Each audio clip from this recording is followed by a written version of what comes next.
जिसके घर में है उसके घर में से बरकत कभी कम नहीं होती। स्नान करने के बाद पूर्व या उत्तर दिशा की ओर मुंह करके जो तिलक करते हैं उनका भाग्य चमकता है।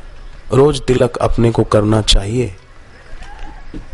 समझो आप किसी काम के लिए जा रहे हैं, स्कूल में जा रहे हैं, कॉलेज जा रहे हैं, दुकान पर जा रहे हैं, तो पूर्व या उत्तर दिशा की ओर मुंह करके तिलक करें, भगवान का नाम मन में बोलते हुए। भाग्य चमकेगा, कार्यों में सफलता मिलेगी, दिव्य प्रेरणाएं मिलेगी।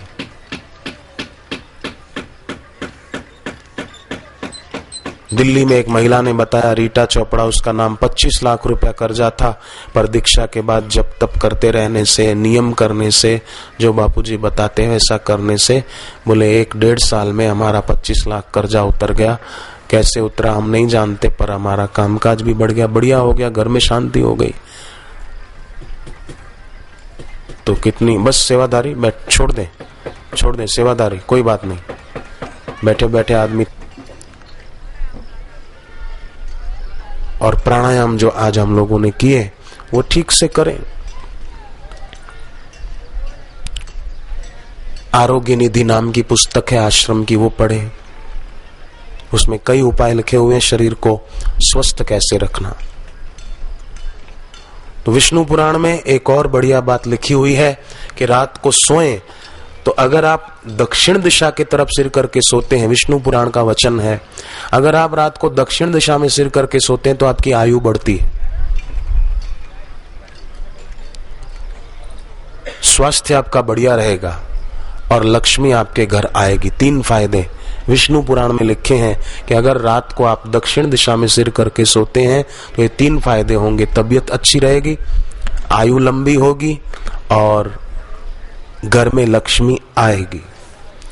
और अगर आप पूर्व दिशा की ओर सिर करके सोते हैं तो विद्या प्राप्ति में आपको सहायता मिलेगी। ये विद्यार्थियों के लिए है, विद्या प्राप्ति में वो सफल होंगे। पर थोड़ी शिष्टता भी साथ में हो तो अच्छा रहेगा। पूर्व की ओर सिर करके सोएं और मनमानी करे, माँ बाप का अपमान करे, पढ़ाई में ध्यान न दे। एक शिक्षक ने क्लास में बच्चों को कहा कि कोई भी एक चित्र बनाओ अपनी ड्राइंग की कॉपी में। तो शिक्षक बोलकर बैठे ही थे कि एक बच्चे ने कहा कि मैंने बना लिया। अरे बोले अभी तो हम बोलकर बैठे हैं और तूने बना लिया। बोले हाँ, लाओ क्या बनाया? बोले मैंने गाय बनाई और हरा घास बनाया कि गाय घास खा रही है, ऐसा चित्र बनाया। तो बोले लाओ दिखाओ। तो वो कॉपी लेकर गया तो उस दिन तो कुछ बनाया ही नहीं था, ब्लैंक पेपर था। बोले तूने तो कुछ बनाया ही नहीं। बोले मैंने गाय बनाई, घास बनाई। तो कहाँ है इसमें गाय और घास? बोले सर घास तो गाय खा गई।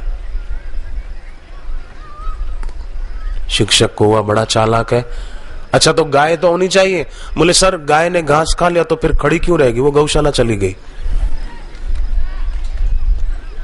ऐसे बोलने में चालाक होते कई, पर ये चालाकी किस काम की? समझदारी बढ़नी चाहिए तो अच्छा है। शिक्षक ने कहा कल अपने अपने घर से बच्चे ड्राइंग की कॉपी में एक चित्र बनाकर लाना, रेलवे की लाइन और ट्रेन खड़ी है। सब बच्चे बनाकर लाए, पर वो जो मनमानी करता था लड़का, उसकी कॉपी टीचर ने देखी तो नाराज हो गए। बोले हमने कहा था ट्रेन और पटरियां सब बनाकर लाना, तुम खाली पटरियां बनाकर लाए, ट्रेन नहीं बनाई क्यों? बोले सर माफ कीजिए, मैंने ट्रेन भी बनाई थी, पर आपने मेरी कॉपी चेक करने में देर कर दी इसलिए ट्रेन चली गई। अब फोटो की ट्रेन कैसे चली जाएगी, कहां चली जाएगी? पर मनमानी, मनमुखता की प्रमुखता वो ठीक नहीं है। तो मंत्र जप करने से मैंने कई विद्यार्थी, एक विद्यार्थी अमेरिका से आया था खास दीक्षा लेने के लिए, अर्पित उसका नाम, अर्पित पटेल, गुजराती है, दीक्षा लेकर के गया, हर साल फर्स्ट आता है वहां पर। मैं भी रोज सरस्वती मंत्र का जप करता हूं, मैं कोई पढ़ने नहीं जाता पर फिर भी रोज जप करता हूं, आज भी किया है। तो आप भी करना और अपना मंत्र कभी किसी को बताना नहीं चाहिए, कैसा भी अपना निकट का मित्र क्यों ना हो, कोई बड़ा संत महंत मंडलेश्वर क्यों ना हो, पर अपना मंत्र कभी किसी को नहीं बताना चाहिए, अपनी गहराई में उतारते जाना चाहिए। और प्रतिवर्ष जिस दिन दीक्षा मिली उस दिन हो सके तो व्रत करके जप ज्यादा करना चाहिए। अगर व्रत न कर सके कोई तो उस दिन जप ज्यादा करना चाहिए। शरीर के जन्मदिन की अपेक्षा दीक्षा का दिन ज्यादा महत्वपूर्ण है। शरीर का जन्मदिन तो मौत के तरफ खिसकना ही है और क्या है, पर दीक्षा का दिन वो ईश्वर के तरफ जाने की यात्रा है। शरीर का जन्मदिन वो तो मृत्यु की तरफ जा रहे हैं।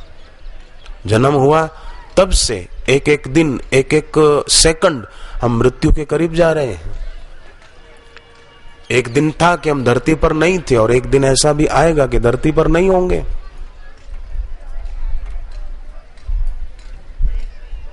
साथ न जाए कुछ भी मौत जो आए, भक्ति ही केवल है साथ निभाए। पाया है जो भी हमने वो छोड़ना पड़ेगा।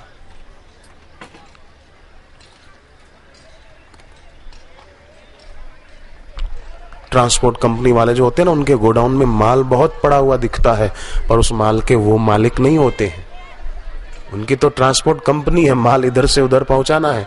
ट्रक ड्राइवर लगेगा कि अरे इतना सारा माल ट्रक में भर के जा रहा है, परंतु उस माल का मालिक वो नहीं है।